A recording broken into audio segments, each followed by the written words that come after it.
was it meeting the audience with this? How has touring this show been? You performed performing for people from 15 to 19. Yeah, it's been great. I remember one of the first. It's quite a raw performance, or it's quite what's the expression? No hands part, or like this. That you just go straight out, and there's a lot of violence, not speculative, but very clear graphical descriptions in the war, but also quite emotional and strong and deep moments. I think one of the first things we did when we did the school tour, we did a performance for 16-year-olds, and they were all mostly boys because this was like the mechanic and carpentry line in a secondary school, and we were told that they were sitting like this, all of them, in this huge amphitheater, and really very skeptical about what the theater was. But I think in that we really hit the target group there, because they were quite quiet, and we were told that has never happened before. So I think in a way it works very well for not only boys, of course, but it works very well for that audience group. It tells something about. It's a reflection on the Middle East situation today, in a way, even though it's much before in time. But it also takes. We're not pulling any punches. So in a way it's up there with what you can see on cinema or quite like violent films, and we are really. But also taking them seriously in that way, that we're not pulling any punches. And also that we also had very beautiful situations where at least twice someone has come up to us afterwards and saying that actually they've been these two cases, they've been the two different daughters of a refugee from Iran and from Kurdistan, and they both expressed this feeling that their father never tells about what happened. But hearing Amir tell, and he also sits very quietly and very, very clearly, just without any big emotion, describing in excruciating detail being tortured. And this is also something that is very taboo, and it really tells about things that are very shameful, especially for men from that culture to admit things that happened. And and I think that we have two people who come up to us and say that, and I think also with the amount of children of refugees that come from war-torn countries, I think also that there are probably also more people who've had that experience, that you can relate more to your parents and their experiences that they don't tell because this untold story has come forth. So we have, especially for that age group from 16 to 19, it's been working very, very well. You said that the show describes violence in a very graphic way, and then you said, but not in a speculative way. Can you expand on what you mean by that? What does speculative mean? Good question.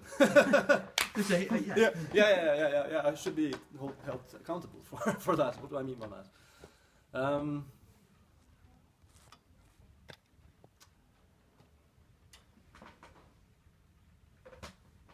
I think what we are describing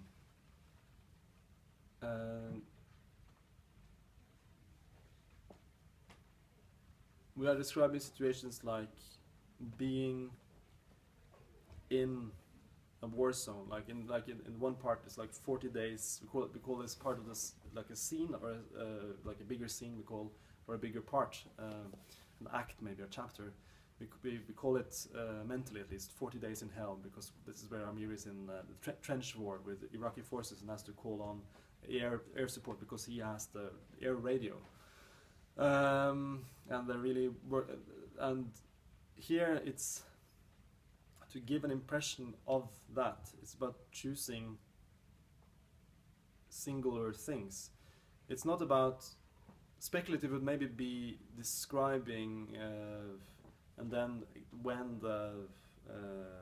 when a shell hits a body and describing in detail how the ribs. I mean, okay, let's not be, yeah, but really like being very gory about it.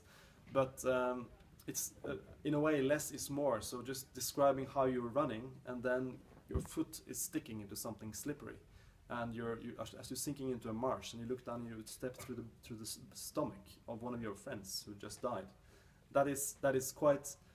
It's quite a strong image, and you have to really wipe it off because there are maggots everywhere. But it's very true. But it's and it's something I think in a way that when I think speculative, maybe I think in a way usually violence is portrayed. It's also kind of like a bit glorified somehow and very spectacular. Maybe that's more what I'm looking at. But here it's quite it's visceral and very sensory. But it also the fact that it's so horrible in a way. But it's not about. I think maybe it's about the motive. That our motive is not necessarily to make people cringe in horror.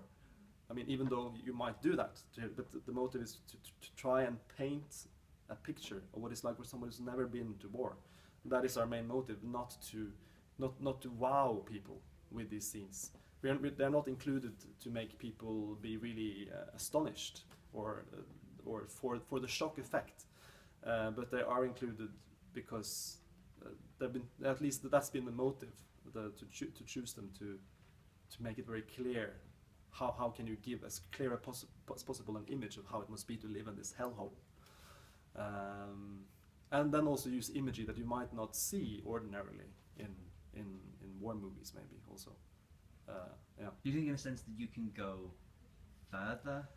Yeah, actually, for in this a way. age group even, because it's storytelling, because it's oral, because it's not actually there? Yeah, I think so, because you're engaging, because you're not using actual graphical imagery, and then it's up to, of course, it might get even worse in your head if you imagine it, but in a way, I think it's easy, because if it's graphical imagery of something terrible, it's easy to not take it in.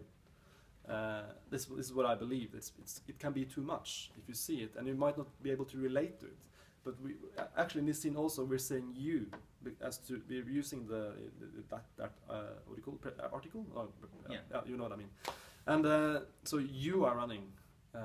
You are tired. You are full with sweat. You are so thirsty, but you're running to reach the trenches because something is hitting you. So it's already identifying you, and then you step into something that seems like a marsh. No, it's not. It's the body of your friend, and then it becomes very much about them instead of something that's very distant. When it's an image or a film, when it's a film, also you can disconnect from it and just think, oh, it's cool. But here, you don't really have the opportunity to think it's cool because you are imagining it happening to yourself. And we're also this is also the thing that we are really working with Amir being in their age group somehow, 19, 20 years. It's very close. So so we're really working on how to make them imagine how it will be to be in a situation like this. Also to get another. Because then you can also identify, this is at least my belief, that by doing that you'll also be able to more identify with people coming here from war-torn countries. Because it becomes also about you, not only about them. This is important.